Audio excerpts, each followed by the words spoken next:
Hello दोस्तों, आज हम सीखेंगे घातांक एवं करड़ी, जो चैप्टर 3 है। देखिए, घातांक एवं करड़ी को हम अंग्रेजी में क्या कहते हैं? इंडिकेशंस एंड सर्ट्स। देखिए, इस चैप्टर को शुरू करने से पहले मैं आपको बता देता हूँ कि घातांक किसे कहते हैं, घात किसे कहते हैं, करड़ी किसे कहते हैं।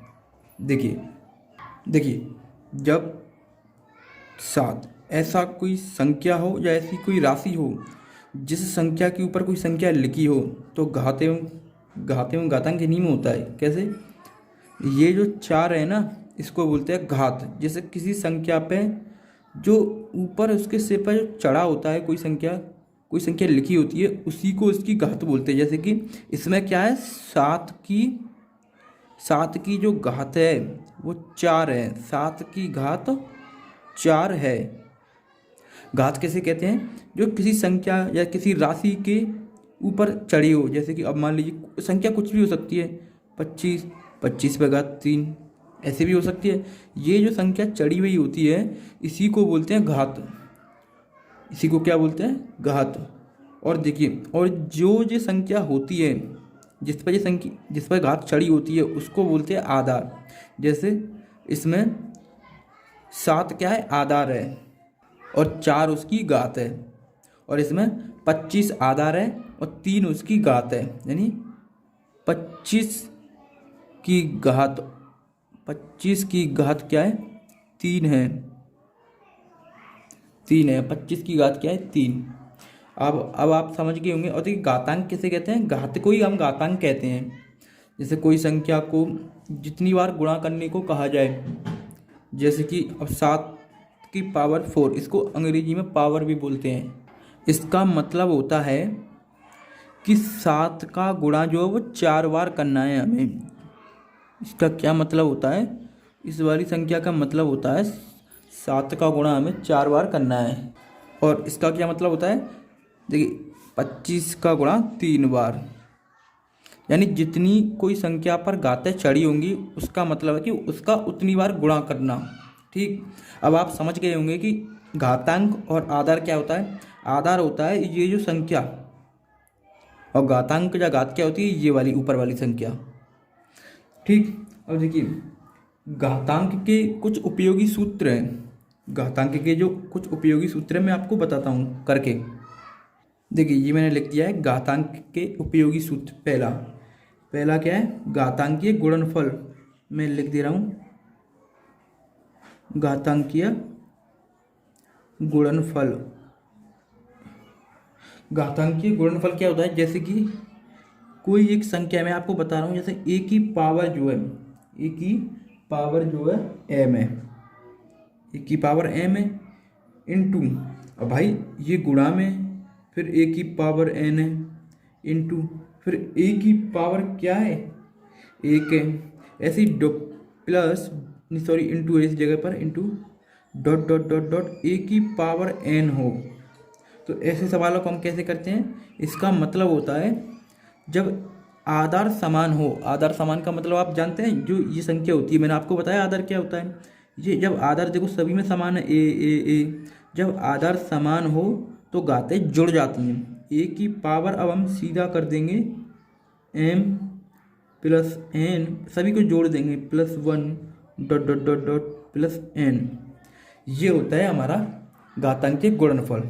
ठीक, जैसे मैं आपको बता भी दूं करके एक, मान लीजिए 4 की पावर 6 इंटू 4 की पावर 2 इंटू 4 की पावर 8 इंटू 4 की पावर 3 इंटू 4 की पावर 5। ऐसे, अब देखिए इनमें आधार सभी में समान है, 4 4 4 4, घातें सिर्फ अलग अलग हैं। तो इसका मतलब है हम 4 की पावर सीधा सभी को जोड़ के लिख देंगे, 6 और 2 8, 8 और 8 16, 16 और 5 21, 21 और 3 कितना होता है? 24।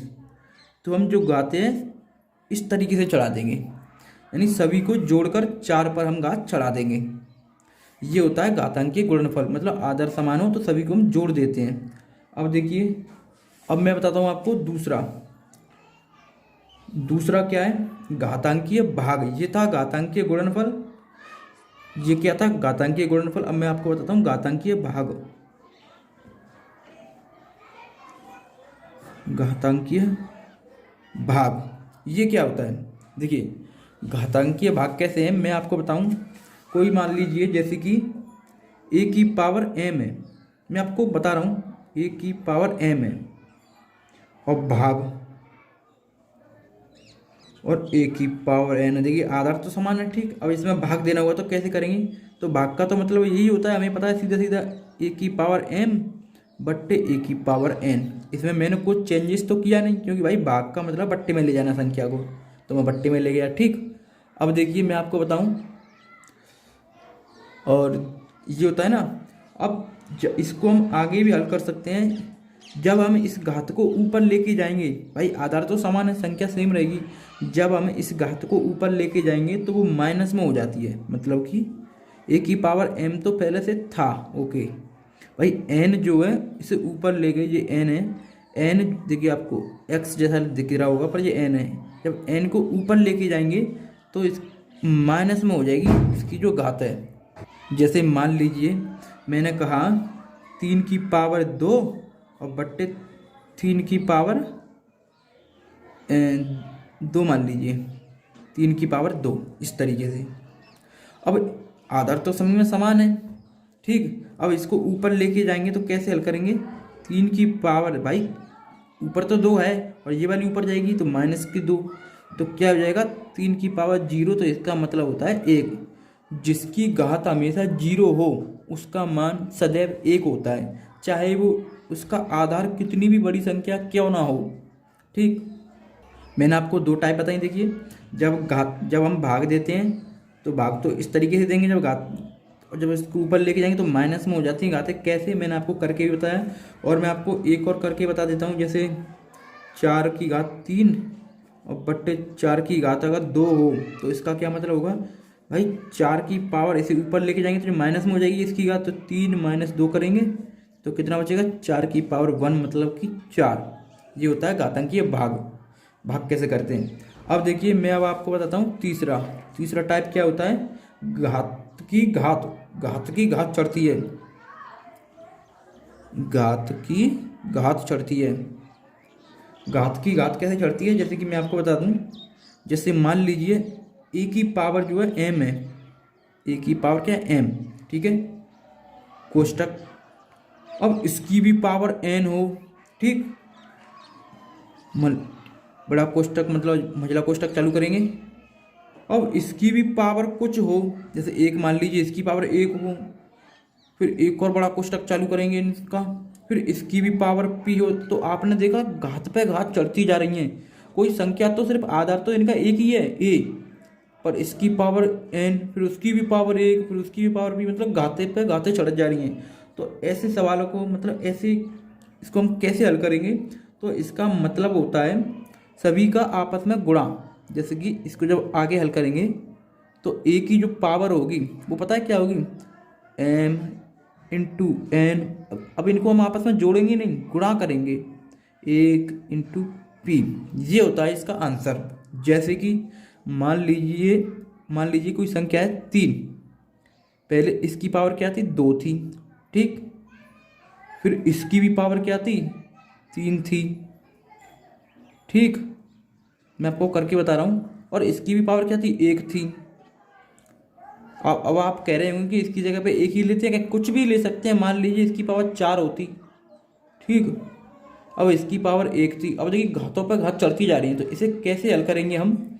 इसका मतलब होता है 3 की पावर, अब आपस में सभी का गुणा कर लेंगे, तो इंटू 3 इंटू 4 इंटू 1, और पावर चढ़ा देंगे सबकी गुणा करके। तो करिए, तो 3 की पावर कितनी हो जाएगी? 3 दूनी 6, 6 चौक 24, 24 और 1, सॉरी 24 इंटू 1 करेंगे तो 24 ही आएगा। ये होता है घात की घात चढ़ाना, मतलब घात की घात, ठीक। अब मैं आपको बताता हूँ चौथी टाइप। देखिए इधर बताता हूँ आपको ऊपर। चौथी टाइप क्या है? जब गुणनफल की घात हो तो, जब गुणनफल की घात हो। गुणनफल की घात कैसे? मतलब कि मान लीजिए कोई संख्याएं दे रखी हैं, गुणनफल दे रखा है हमारे पास a, ठीक। a और क्या दे रखा है? a इंटू बी, तो इंटू की जगह हम पॉइंट लगाते हैं ना, वो इंटू यू होता है, ठीक। ए इंटू बी इंटू सी, ये कोई गुणनफल दे रखा है, इसकी घात क्या है, मान लीजिए इसकी घात n है। तो इसको आगे हल हम कैसे करेंगे, इसको हम आगे हल कैसे करेंगे, तो इसका मतलब होता है इसकी इन सभी की पावर हम अलग अलग कर देंगे। भाई जो गुणा में है जी, ए इंटू बी इंटू सी, तो देखिए ए की पावर n इंटू बी की पावर n इंटू सी की पावर n, इस तरीके से हम गुणनफल की घात को हम ऐसे हल करते हैं, ठीक। जब ऐसे गुणा में दे रखी हो घातें तो हम ऐसे हल करते हैं, जैसे कि मान लीजिए 2 इंटू 3 इंटू 5 दे रखी, कोई संख्याएं दे रखी हैं और इसकी पावर 2 दे रखी है, तो इसका मतलब है इन सभी संख्याओं की अलग अलग घात चढ़ा दो, या फिर इन सभी का गुणा करके कर लो, एक बराबर पड़ेगा। जैसे कि 2 की पावर 2 अलग कर दिया, 3 की पावर 2 अलग कर दिया, 5 की पावर 2 अलग कर दीजिए। देख लीजिए भाई, घातें तो मैंने चढ़ा दी सभी पर, जैसे इस पेन चढ़ा हुआ था, ऐसे करते हैं हम इनको हल। और मैं आपको बता दूं क्रम का नियम, ठीक भाई, पांचवा आपको व्युत्क्रम का नियम बता दूं। देखिए 4 टाइप बता दी, अब 5वीं टाइप है आपकी व्युत्क्रम का नियम। व्युत्क्रम,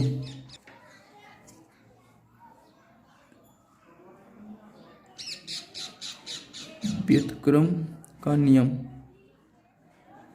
देखिए व्युत्क्रम का नियम क्या होता है, इसका मतलब होता है उल्टा, उल्टा किसी भी चीज़ का उल्टा करना, व्युत्क्रम करना।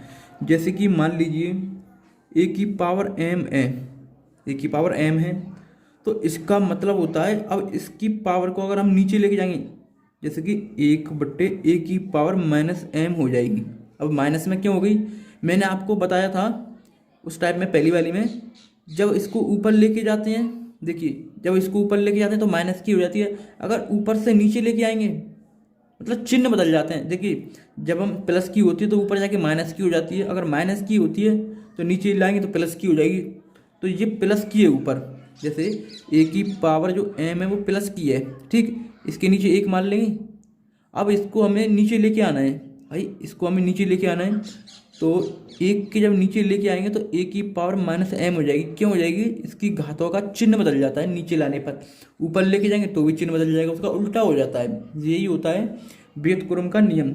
जैसे कि मान लीजिए 5 की पावर 2 है, ठीक, तो इसका मतलब है 1/5 की पावर -2 हो जाएगा। भाई नीचे लेके आएंगे, नीचे लेके आएंगे तो वो माइनस में घात हो जाएगी, अगर ऊपर लेके जाएंगे तो प्लस में हो जाएगी, अगर ऊपर इस घात को ऊपर लेके जाएं तो 5 की पावर 2 वैसा का वैसा ही हो जाएगा फिर से।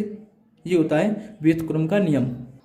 और देखिए ये तो आपको पता है, जब किसी की घात, जब कोई भी संख्या हो, जैसे 5 की पावर 0 हो, जब कोई भी संख्या की घात अगर 0 होती है तो उसका मान सदैव 1 होगा, चाहे वो संख्या कितनी भी बड़ी संख्या क्यों ना हो, 999, और इसकी पावर अगर 0 आ गई, इसकी पूरी की पावर अगर 0 आ गई तो इसका मतलब है 1, इसका मान 1 होता है, ठीक। देखिए अब मैं आपको बता दूं, ये होता है आपका छठी टाइप, जब कोई भी संख्या या कोई भी अंक की घात 0 हो तो उसका मान 1 होता है। और छठवीं टाइप और बता दूं आपको मैं, व्युत्क्रम घात का नियम। व्युत्क्रम घात का नियम, ये क्या होता है,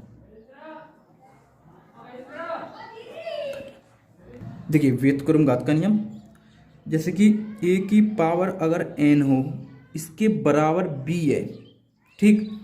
व्युत्क्रम घात का नियम क्या होता है, यदि a की पावर n हो और बराबर b है, अगर हम इसकी घात को अगर हम इस पर चढ़ाएंगे तो इसका उल्टा कर देते हैं, ठीक। इसका उल्टा मतलब कि a की घात को अगर हमें b पे चढ़ाना है तो इसका मतलब हो जाएगा 1/n, ये होता है इसका उल्टा व्युत्क्रम। अगर a की पावर 1/n पहले से दे रखा हो और b दे रखा हो तो फिर हम b पर चढ़ाएंगे इसकी घात को तो उल्टा कर देंगे वही। भाई a की पावर जब हम इस वाली घात को इस पर चढ़ाएंगे तो b की पावर n हो जाएगी, जो 1/n तो पहले से है ही, इसका उल्टा मतलब व्युत्क्रम। व्युत्क्रम का मतलब होता है 1/कोई n, अब इसका उल्टा करेंगे तो n हो जाएगा, ये होता है व्युत्क्रम, मतलब बताया मैंने आपको उल्टा। अब इसका उल्टा ये, इसका उल्टा ये, व्युत्क्रम, ठीक। देखिए अब मैं आपको बताऊं करड़ी, करड़ी क्या होती है? बोले तो करड़ी, करड़ी को हम अंग्रेजी में बोलते हैं सर्ड, SURD, सर्ड। मैंने बताया ना बार, अभी आपको इस वाले पेज में मैंने आपको बताया था इंडिकेस एंड सर्ड, घातांक एवं करड़ी। तो देखिए ये है करड़ी। करड़ी क्या होती है? करड़ी मैं आपको अपनी भाषा में बताऊं, किसी भी संख्या का मूल ज्ञात करना, किसी भी कोई संख्या दे रखी हो उसका हमें मूल ज्ञात करना। जो हमारा संकेत होता है उस संख्या का, जिस संख्या का मूल ज्ञात कर रहे हैं उसका जो संकेत होता है उसी को हम करड़ी कहते हैं। जैसे कि मान लीजिए 4, ये रूढ़, इसको रूढ़ भी बोलते हैं, इसी को हम करड़ी बोलते हैं। 4 की करड़ी 4, ठीक। ये जो होता है ये आपको ये इस तरीके से दिखता है ना, ये होता है करड़ी। करड़ी में कोई संख्या लिखी हो, भाई करड़ी में कोई संख्या लिखी हो, जैसे कि मान लीजिए 9, करड़ी में कोई संख्या लिखी हो तो उसका जो अर्थ होता है, उसका मतलब होता है उस संख्या का मूल ज्ञात करना। मूल ज्ञात करना मतलब अब कुछ भी हो सकता है, इसकी 2 हो सकती है, इसकी 4 हो सकती है, किसी की भी 5 हो सकती है, मान लीजिए 10 और इसकी 5 हो सकती है, ऐसे कुछ भी हो सकती है। या तो करड़ी में कोई संख्या लिखी हो तो उसका मतलब होता है उस संख्या का मूल ज्ञात करना। और करड़ी अनेक रूप से होती हैं, अनेक प्रकार की होती है। मैंने आपको बताया 2, 5, 3, किसी में तो इस तरीके से 7 भी लिखा होगा और इसकी के अंदर 98 दे रखा होगा, ऐसे करके भी होगा। करड़ी कई प्रकार की होती हैं, ये होती है करड़ी, मैंने आपको बताया, ठीक। और कुछ करड़ियों को तो हम जानते भी हैं, जैसे कि अगर खाली इस तरीके से हो तो इसका मतलब होता है वर्गमूल, जानते हैं ना, यानी 2 होती है, इसकी पावर 2, इसका मतलब होता है वर्गमूल। अगर किसी की पावर 3 दे रखी हो तो इसको बोलते हैं घनमूल, जैसे कि इसको क्या बोलते हैं, वर्गमूल, इसको बोलते हैं वर्गमूल। इसमें कोई अगर संख्या दे रखी हो तो इसको क्या बोलते हैं, घनमूल। अगर इसकी पावर 4 दे रखी हो तो, मतलब करड़ी ऐसे 4 चढ़ रखी हो तो उसको बोलते हैं चतुर्थमूल, यानी इसकी घात क्या है, 4, इसको क्या बोलते हैं, चतुर्थमूल,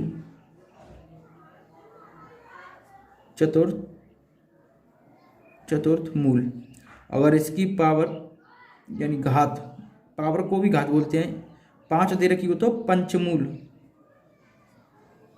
और 6 दे रखी हो तो षष्ठमूल। ऐसे करके हमें देखो कुछ का तो पता भी है, इस तरीके से होती हैं, ये होती हैं करड़ियाँ, ठीक। करड़ी 2 प्रकार की होती हैं, सजातीय करड़ी और विजातीय करड़ी, मतलब कि समान करड़ी और असमान करड़ी। मैं ये अगली वीडियो में बताऊंगा।